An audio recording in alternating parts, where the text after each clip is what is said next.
Good afternoon, everyone. Once again, this is Amarjit Pandey standing in front of you. Hope all of you are doing fine. Now, we are going to continue this chapter with some more new topics, and today I am going to teach you almost 4 to 5 topics from chapter reflection. So, now let's start. First topic is object. पहला सवाल ये आता है कि object होता क्या है। In science आप और हम सभी ऑब्जेक्ट हैं। Everything in the universe is considered as an object in science. अब पॉइंट ये आता है कि ऑब्जेक्ट का डेफिनेशन क्या हो सकता है।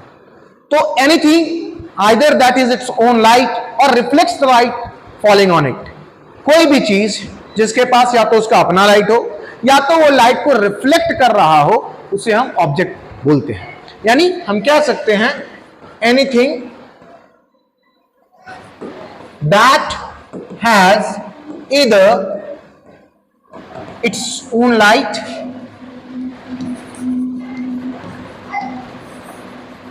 और रिफ्लेक्ट्स द लाइट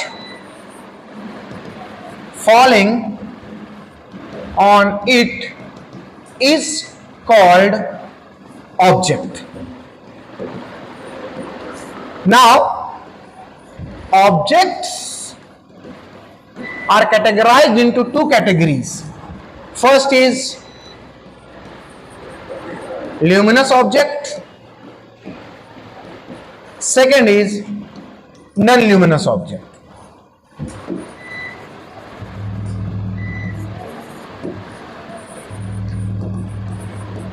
ऑब्जेक्ट को दो कैटेगरी में बांटा गया है। पहला क्या है, ल्यूमिनस ऑब्जेक्ट, दूसरा है non luminous object.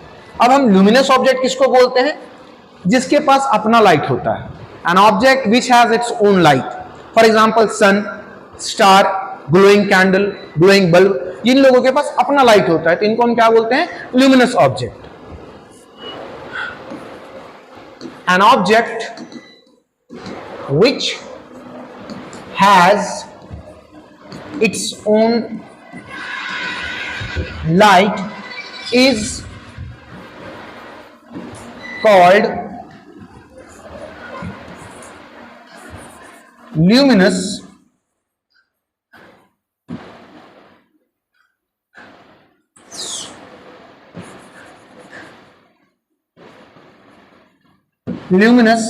object. For example, sun, star, glowing candle, etc. Now coming to the next point, what do you mean by non-luminous object? How can we define it? See, those objects which do not have their own light but they are visible because of the reflection. वैसे object जिनके पास अपना light नहीं हो और वो किसकी वजह से दिख रहे हो, रिफ्लेक्शन की वजह से दिख रहे हो, वो कहलाता है नॉन ल्यूमिनस ऑब्जेक्ट। जैसे हम, आप, आपका पेन, आपकी कॉपी, आपकी कलम, आपके आसपास जितनी भी चीजें हैं लगभग नॉन ल्यूमिनस ऑब्जेक्ट्स में आती है। यानी an object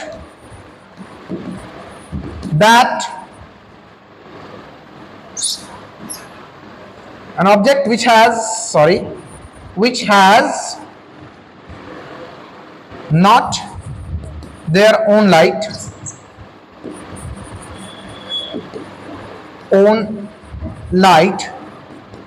is called non-luminous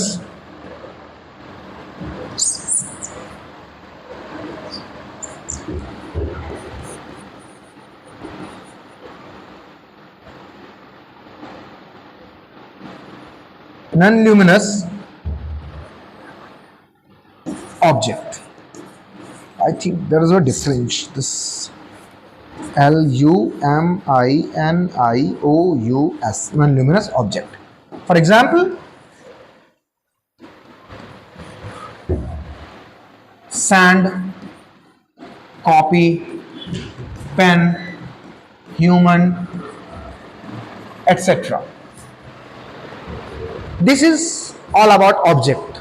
Now coming to the topic image. What does image mean? या how can we define an image, image को कैसे डिफाइन किया जा सकता है? Then it can be defined as the optical appearance of an object. वो object कोई भी हो, ल्यूमिनस हो या नॉन ल्यूमिनस हो, आखिर वो किस तरीके से दिख रहा हो, लेंस में किस तरीके से दिखता है या मिरर में किस तरीके से दिखता है, उसी को हम क्या बोलते हैं? इमेज बोलते हैं। We can define it an optical appearance of an object is called image. It is of two types.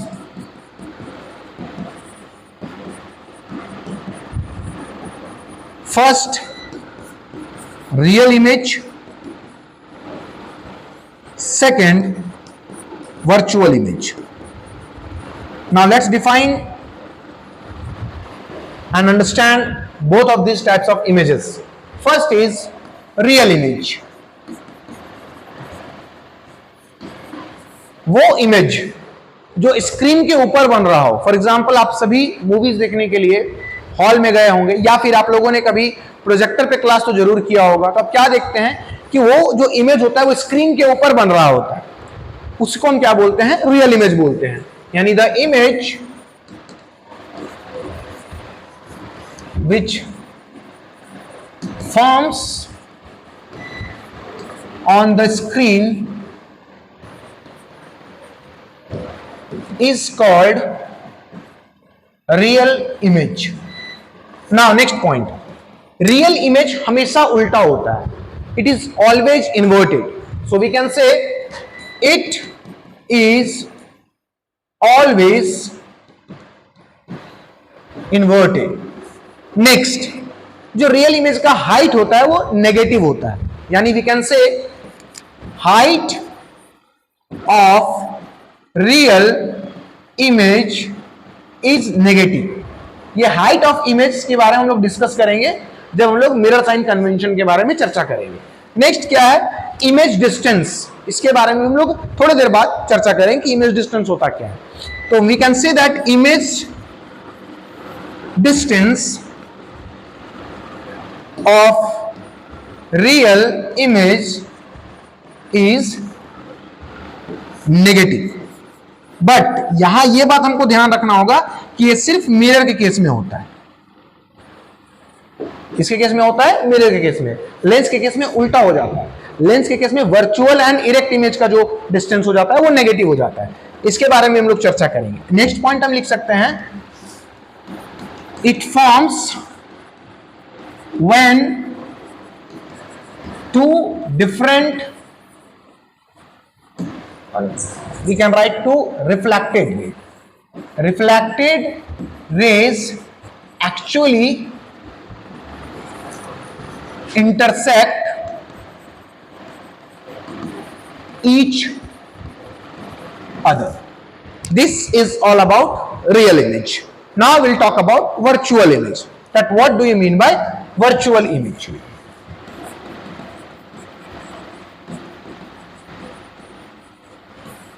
जैसा कि हम लोगों को यह बात बहुत अच्छे से पता है, as we know that virtual itself a meaning which is not real, जो वास्तविक है ही नहीं, which can be imagined, which can be imaginary, जो इमेजिन किया जा सकता है, जो इमेजिनरी हो। तो वर्चुअल इमेज भी उसी इमेज को कहते हैं जो इमेजिन करके बनता है, जो रियल में उसका कोई अस्तित्व नहीं है बट उसको इमेजिन करके बनाया जा रहा होता है। तो हम कह सकते हैं द इमेज विच, एक बात और, ये जो इमेज है वो स्क्रीन के पीछे बनता है। The image which forms behind the mirror is called virtual image. Real image का जस्ट ऑपोजिट प्रॉपर्टी को ये शो करता है। वो क्या था? उल्टा था। ये क्या होगा? सीधा होगा। It is always erect. तीसरा हम लोगों ने क्या पढ़ा था? Height of real image is negative, but in this case height of virtual image is always positive. But जैसा कि मैंने आपको बताया ये किसके केस में, मिरर के केस में हो। नो, ये इमेज डिस्टेंस वाला फॉर्मूला आएगा, फिर इमेज डिस्टेंस के बारे में चर्चा करेंगे। नेक्स्ट पॉइंट क्या आता है कि इमेज डिस्टेंस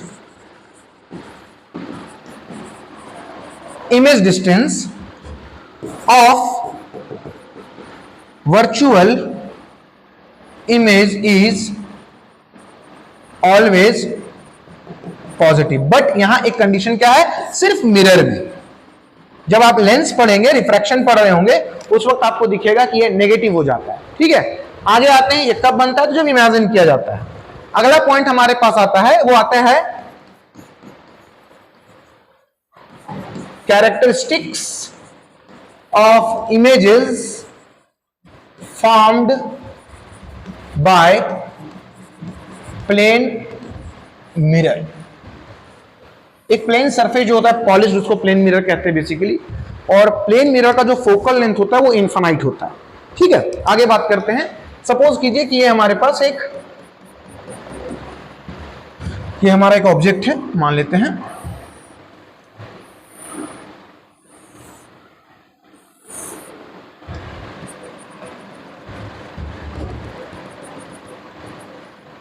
ये हमारा एक इमेज बना है।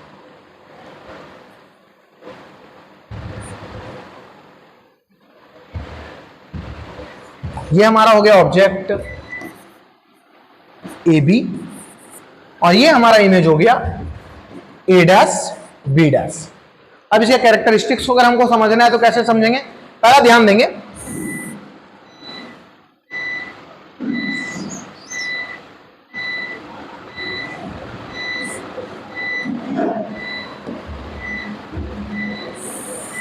ये जो हमारी दूरी है ये कहलाएगा ऑब्जेक्ट डिस्टेंस, जिसको हम U से डिनोट करेंगे।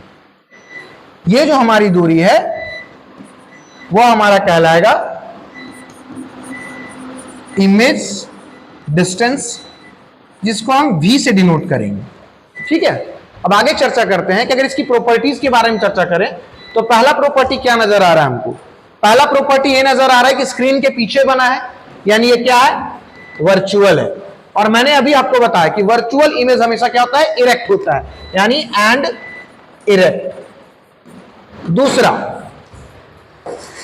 अगर आप ध्यान से देखेंगे तो हाइट ऑफ ऑब्जेक्ट और हाइट ऑफ इमेज बराबर होता है, तो हम क्या सकते हैं, height of image is equal to the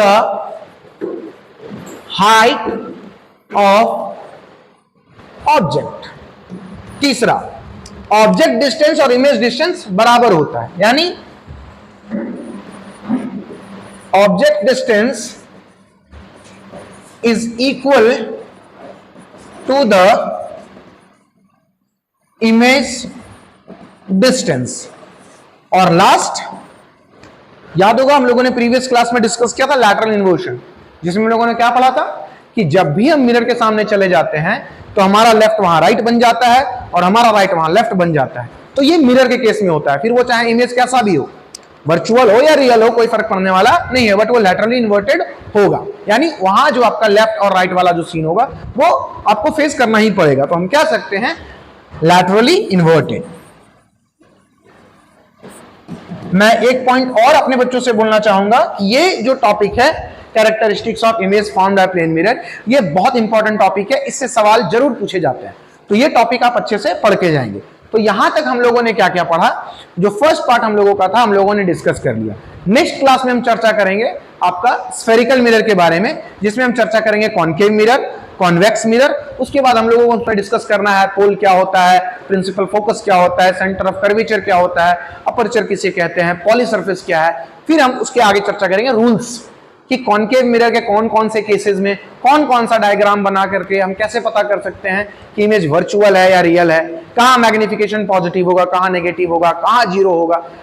बहुत सारे ऐसे केसेस हैं जहां पर लोगों को पढ़ना होगा, क्या मैग्निफिकेशन जीरो हो सकता है, यह भी देखने वाली बात होगी। उसके बाद फिर हम चर्चा करेंगे लास्ट हमारी टॉपिक जो होगी कॉन्वेक्स मिरर, उसके रूल्स एंड रेगुलेशंस, फिर हमारा मिरर फॉर्मूला।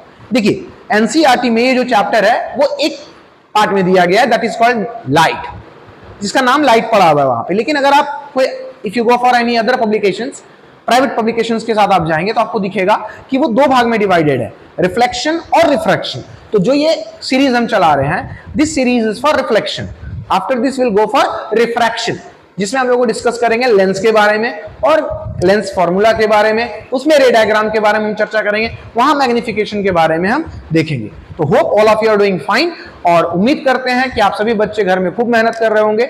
जैसा कि मैंने आपको कहा है, ये आपके जीवन का पहला पड़ाव होगा जो आपके जीवन के लिए कह सकते हैं कि बहुत महत्वपूर्ण भूमिका निभाने वाला होगा। ठीक है, it is going to give you the very first step towards the milestone which you are going to create.